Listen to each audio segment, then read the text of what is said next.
Buenas, ¿cómo están?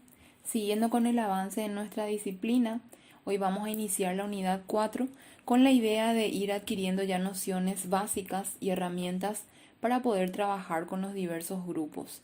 Entonces iniciamos hoy con la unidad 4 referente a la coordinación de grupos, donde vamos a ver a qué se refiere, cuál es el perfil ideal de un coordinador de grupos, cuáles son sus funciones. También tenemos diferentes tipos de coordinación de grupos y algunos aspectos que se deben tener en cuenta para poder trabajar de forma eficaz con los grupos. Es importante destacar en primer lugar que cuando uno va a coordinar un grupo, lo primero que tiene que saber analizar muy bien es de qué tipo de grupo se trata. Cada grupo es muy diferente al otro, cada uno tiene su particularidad. Por ejemplo, no es lo mismo trabajar con un grupo de adultos que con un grupo de adolescentes, que tienen características muy diferentes. No es lo mismo trabajar con un grupo de aprendizaje o con un grupo comunitario. Entonces debemos conocer muy bien cuáles son los objetivos de ese grupo, hacia dónde apuntan. Y también conocer bastante bien las características de los integrantes para poder entablar con ellos una comunicación más efectiva. La tarea del coordinador es conocida o definida como la de copensor. Eso implica algunas cuestiones como que el coordinador trabaja junto al grupo y no para ni por el grupo. Su rol lo ubica en una situación de asimetría respecto a los integrantes porque él no es un integrante más, sino que es el conductor del grupo. Y su rol es un rol democrático, donde él facilita la comunicación y también propicia la resolución de los problemas que se van interponiendo entre el grupo y la consecución de los objetivos. Todas estas características entonces se encuadran dentro de lo que es definido como copensor.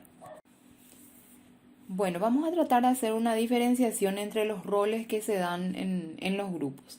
Por un lado tenemos el rol del líder, quien coordina el grupo, elabora la visión, conduce, desarrolla el potencial de los miembros, destruye las barreras funcionales, ayuda a resolver los conflictos, estimula las mejoras, motiva, facilita y consulta.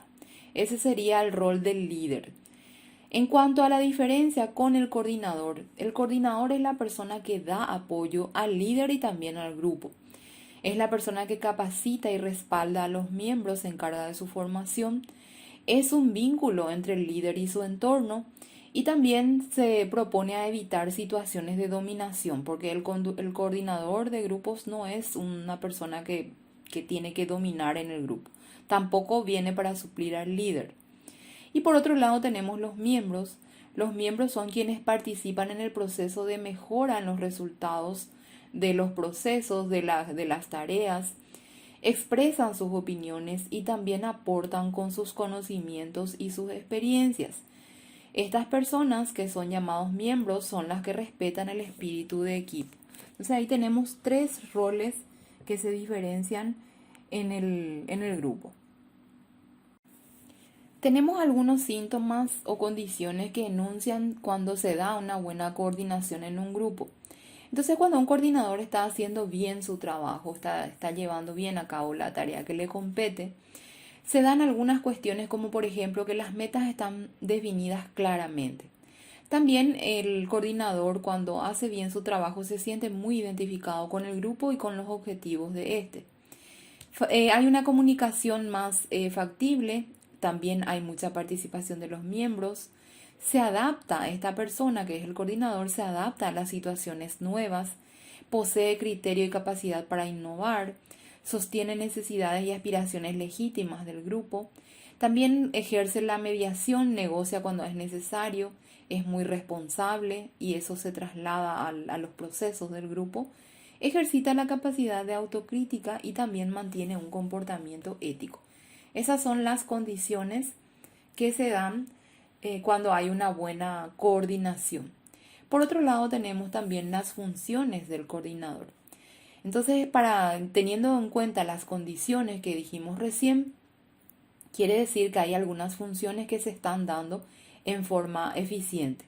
Y esas funciones pueden ser que fomenta y mantiene la comunicación, Otras funciones del coordinador son, por ejemplo, promover, proponer actividades que faciliten el vínculo y la tarea, el vínculo entre los miembros y también la tarea. Detectar y señalar los obstáculos que se presentan, visualizar y contribuir con la resolución de controversias que siempre aparecen en los grupos, analizar las ideologías subyacentes. Cuando hablamos de ideologías subyacentes, hablamos de ideas que muchas veces no salen a flote y están ahí dormiditas debajo del tapete. Entonces, este coordinador tiene que ser capaz de dilucidar esas ideologías. Promover también el descubrimiento de nuevos aportes. Otras funciones que un coordinador debe ser capaz de llevar a cabo son, por ejemplo, detectar las situaciones emergentes. ¿Qué son situaciones emergentes? Son situaciones que requieren de una atención inmediata y que muchas veces no se diagnostica así nomás, entonces no están muy lúcidas que digamos en el contexto. Entonces el coordinador tiene que ser capaz de identificar estas situaciones. Analizar la funcionalidad de los roles que también están haciendo su tarea los miembros del grupo y si realmente están preparados para eso. Tienen que reflexionar acerca de las relaciones de los integrantes entre sí y también de ellos con la tarea. Tienen que ayudar al reconocimiento de necesidades y objetivos comunes que tienen las personas en el grupo y también deben ser capaces de hacer explícito lo implícito de la actividad grupal, o sea, hacer muy claro aquello que no está muy bien percibido, entendido o visto en cuanto a las actividades del grupo. También debe acompañar el aprendizaje grupal y debe mantener y sostener el encuadre dentro del tiempo del grupo. ¿Qué quiere decir mantener y sostener el encuadre? Que hay un plazo, un tiempo para que se den, por ejemplo, a entender los resultados, para que no se pierda el foco en cuanto a las actividades del grupo. Y a eso se refiere entonces la tarea del coordinador, que debe ser capaz de mantener ese encuadre, el foco y el tiempo en el que se tiene previsto hacer todo eso. Bueno, vamos a analizar ahora dos planos en los cuales un buen coordinador debe mantener su atención. Estamos hablando del objetivo grupal y de las relaciones entre los integrantes. El coordinador no puede descuidar ninguno de estos dos aspectos. Cuando hablamos del objetivo grupal, nos referimos al factor que encuadra al por qué se encuadran las relaciones de los integrantes, el por qué y para qué se relacionan. Por ejemplo, un conflicto en las relaciones puede obstaculizar la tarea. Ejemplo de eso sería un clima de desconfianza, un clima violento que va a repercutir en el objetivo grupal. También, por otro lado, las relaciones entre los integrantes es la que permite la construcción del grupo como tal, y la realización de las tareas llevan al cumplimiento de ese objetivo. Si existen dificultades con el objetivo, pues esto va a llevar a conflictos en las relaciones. Como ejemplo, podemos decir que si no se pueden lograr metas propuestas, es posible que comiencen a faltar las personas a las reuniones y eso va a desmotivar también al resto de las personas y así de a poco el grupo se desmorona y también pierde interés. Entonces, las dos cuestiones, tanto el objetivo como las relaciones, están muy vinculadas en la producción grupal y el coordinador debe ser capaz de poder atender y entender cómo se está dando la relación entre estos dos aspectos. Por ejemplo, tenemos el caso en que no se presta atención a la relación con el objetivo. Si esto sucede, si el coordinador no presta atención a la relación con el objetivo, es posible que el grupo comience a perder efectividad. Entonces es como si fuera que el capitán de un barco deja el timón y el barco marcha a la deriva.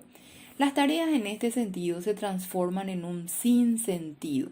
Se pierde operatividad, se pierde la pertinencia en relación al objetivo y aparecen otras necesidades que son priorizadas y a veces estas necesidades son necesidades personales que prevalecen antes que los objetivos grupales. En otro contexto, si el coordinador no se ocupa de las relaciones entre sus integrantes, pueden ocurrir también obstáculos propios de las relaciones humanas y éstas se quedan sin resolver acumulándose hasta que el problema crea un clima de tensión y que es poco favorable para la realización de tareas. Estos son entonces dos planos que se pueden dar.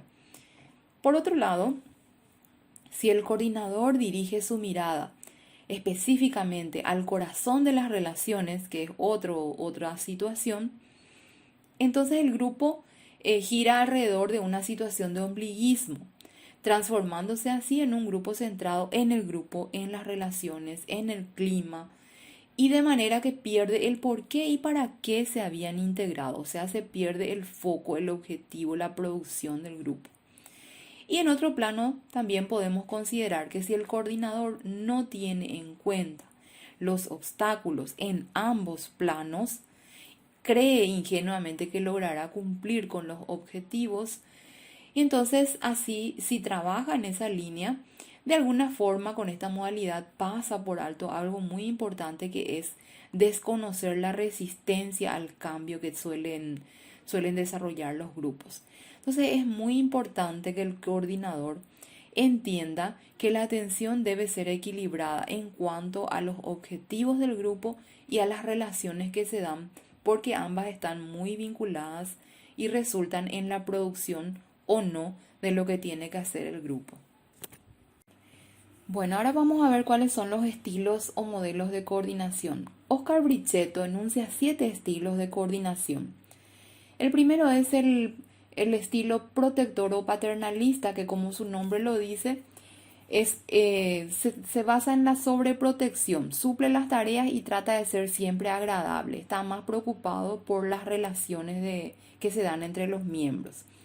El estilo autoritario de coordinación es el que se marca en una situación de diferencia con relación a este rol, instaurándose jerarquías especiales. Son coordinadores que se valen del prejuicio, de la desvalorización en función de su gratificación personal. El estilo demagógico instaura la dependencia, muestra su propia inseguridad y su necesidad de aplauso y apela siempre a la simpatía. El estilo de coordinación dependiente desvaloriza sus propias posibilidades y acata sumisamente al grupo, o sea, para él es válido todo lo que el grupo decide, se deja conducir y claudica de su propio pensamiento.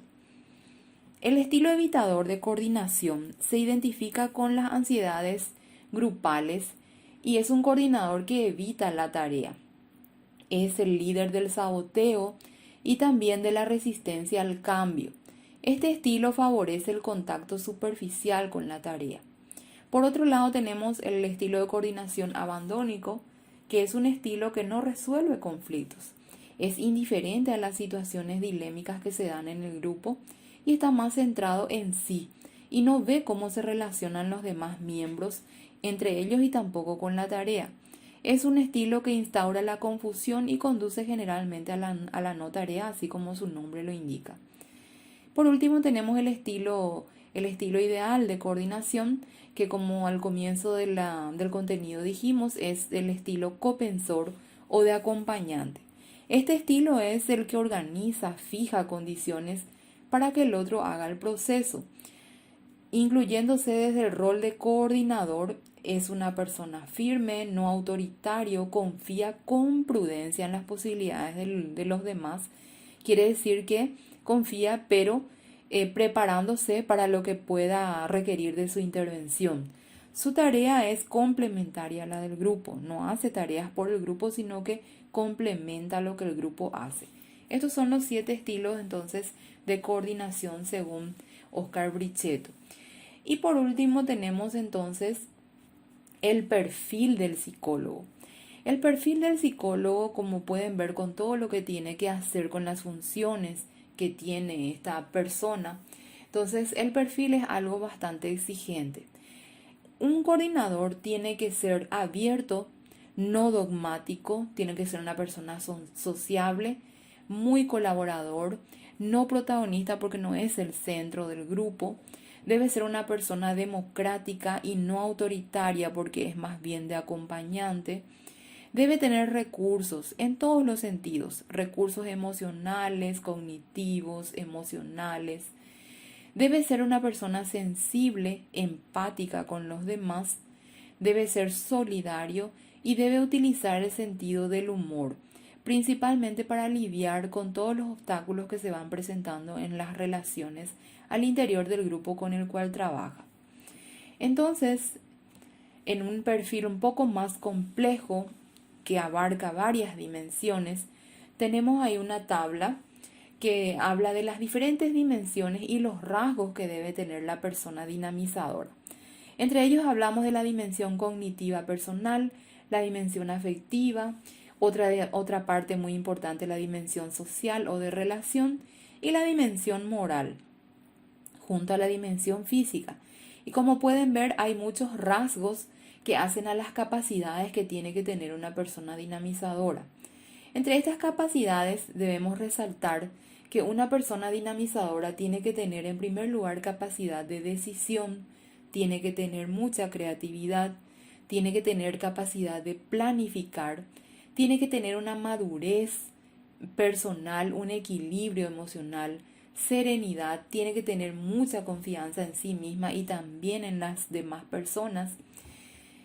Tiene que tener flexibilidad, capaz de ir cambiando aquello que proyecta, y también tiene que tener capacidad de diálogo que tiene que ver con la comunicación.